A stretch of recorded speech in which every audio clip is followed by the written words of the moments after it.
Dear students, now we will see the practical number 6, that is assembly and dismantling of impulse and reaction turbines. We will consider the models. Practical significance is steam turbines are employed as prime movers together with the electric generators in thermal and nuclear power plants to produce electricity. They are also used to propel large ships, ocean liners, submarines, and to drive power absorbing machines like large compressors, blowers, fans, and pumps. Relevant program outcomes POs PO2 discipline knowledge. Apply mechanical engineering knowledge to solve the broad based mechanical engineering related problems. PO3 experiments and practices. Plan to perform experiments and practices to use the results to solve broad based mechanical engineering related problems. PO6 Environment and Sustainability. Apply mechanical engineering solutions also for sustainable development practices in societal and environmental context. Relevant course outcomes. Use relevant steam nozzles and turbines. Practical outcome: assembly and dismantling of impulse and reaction turbines. Minimum theoretical background: impulse turbine has nozzles and moving blades. The nozzles are convergent divergent type, while moving blades are symmetrical in shape. Reaction turbines employs aerofoil shaped blades. The shapes of fixed as well as moving blades are same. Here we can see a model of impulse turbine. Impulse turbine, to the left side we can see a diagram of impulse turbine. It consists of set of nozzles. Impulse turbine is the one in which the available hydraulic energy is first converted into kinetic energy by means of efficient nozzle. High velocity jet issuing from the nozzle then strikes a series of buckets fixed around the rim of wheel runner. The buckets change the direction of jet without changing its pressure.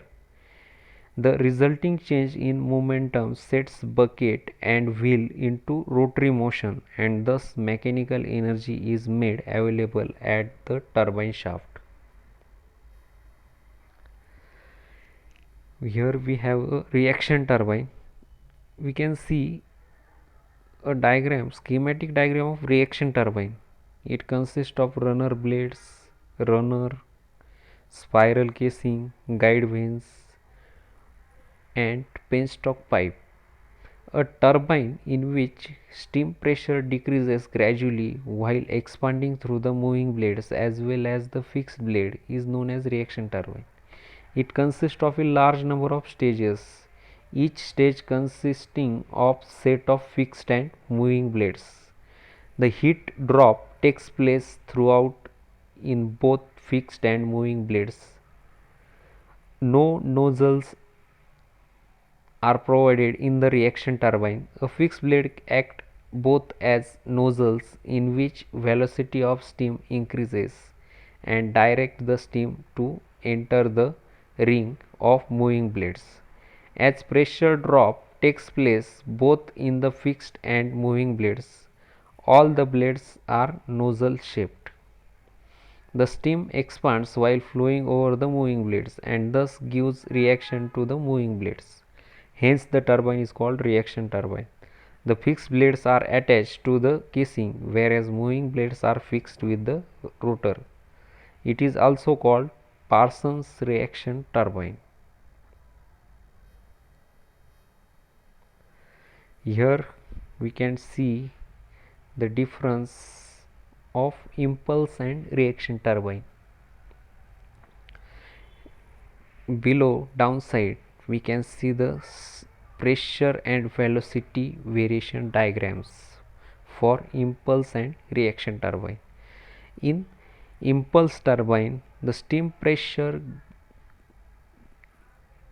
decreases when the when the steam passes through the fixed nozzle. The steam pressure remains constant when it goes through the buckets, moving buckets.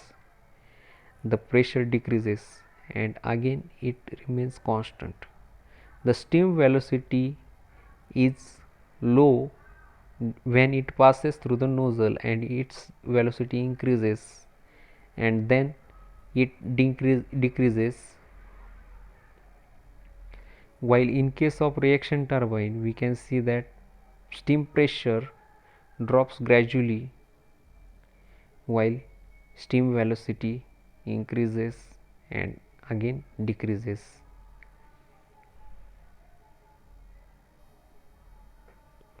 Now before seeing these observations and calculation, we will see the actual model.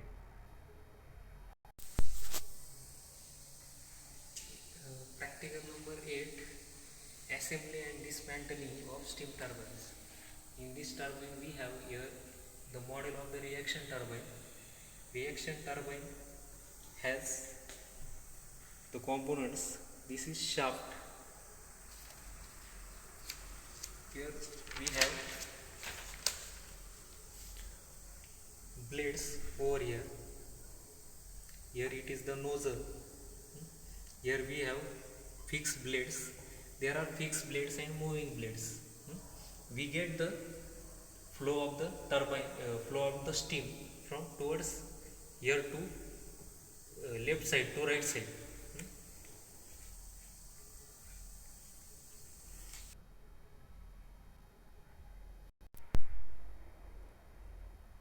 Now here we can see the observations and calculations.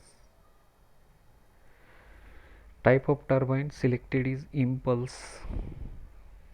Serial number, components in sequence dismantled, type, material, tool used, possible failure or damage.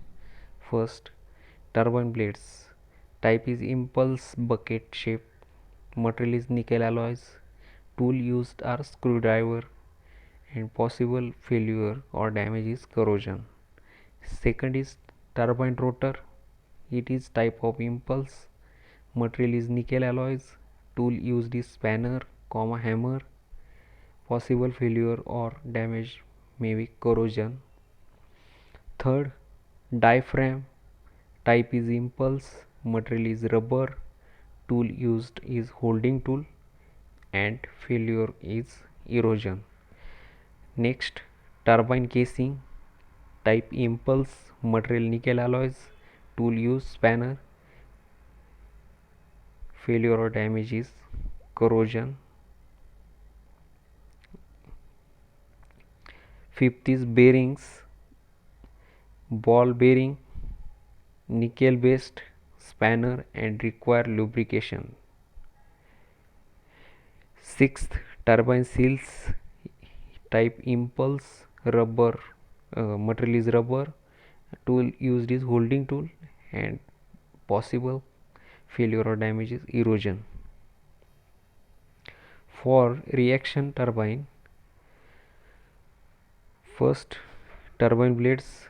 Type is reaction, material nickel alloys, tool use screwdriver and damage is corrosion.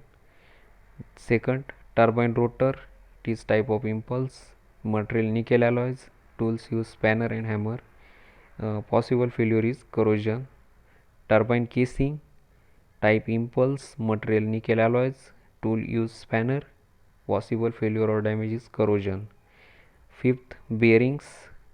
Type is ball bearing, material chromium steel, tool use spanner, require lubrication. Sixth, turbine seals. It is of impulse, material rubber, tool used is holding tool and possible damage or failure is erosion. Result, we assembled and dismantled turbine model. We came to know about interpretation of result is we came to know about impulse and reaction turbine. Conclusion, we came to know about difference between impulse and reaction turbine. So thank you